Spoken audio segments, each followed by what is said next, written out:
Jeremias 40. Ang Ginoo misulti kanako human ako buhii didto sa Rama ni Nebuzaradan ang pangulo sa kasundaluhan sa Babilonya. Gikadinahan ako o gidala didto kuyog sa ubang mga lumulupyo sa Jerusalem o sa Juda nga nagpaingon na sa Babilonya ingon nga mga binihag. Apan gikuha ako ni Nebuzaradan o giingnan. Ang Ginoo nga imong Dios mipasidaan nga laglago niya kini nasura ug karon iya gayong gituman ang iyang giingon. Nahitabo kining tanan kay ang imong katawhan nagpakasala man batok sa Ginoo ug wala motuman kaniya. Karon hubaron ko ang kadena nga gigapos sa imong mga kamot ug buhian ko ikaw. Mahimong uban ka kanako sa Babilonya kung buot ka ug atimonon ko ikaw. Apan kung dili ko ikaw pugson, ikaw ang magpili kung asang bahina ni ining nasura ikaw gusto mo puyo ug makaadto ka bisag asa. Apan wala ako motubag. Busa giingnan ako ni Nebuzaradan. Balik ngadto kang Gedalias nga anak ni Ahikam ug apo ni Safan nga maoy gitudlo sa hari sa Babilonya, ingon nga gobernador sa Juda. Mahimong adto ka mopuyo tipon kaniya og sa katawhan o bisag asa ka moadto. Unya gihatagan ako niya gasa og mga pagkaon sa wala pa ako niya palakta.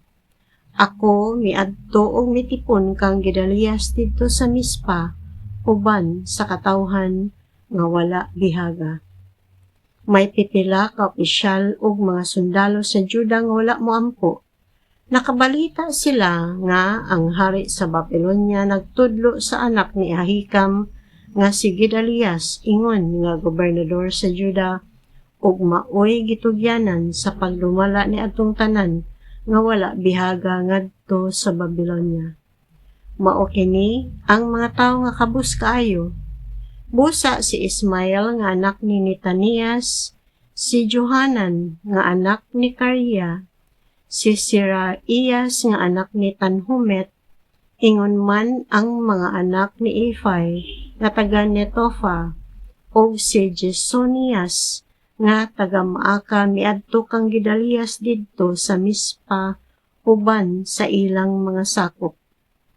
Giingan sila ni Gedalias.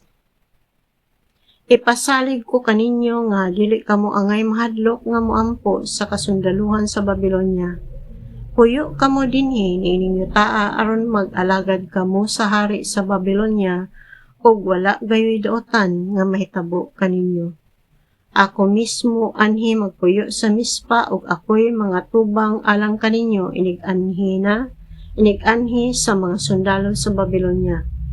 Makapamupo kamog ubas ug makatigom og bino ug uban pang prutas ug lana sa olibo ug makapuyo kamo sa mga lungsod nga gusto ninyong puy-an.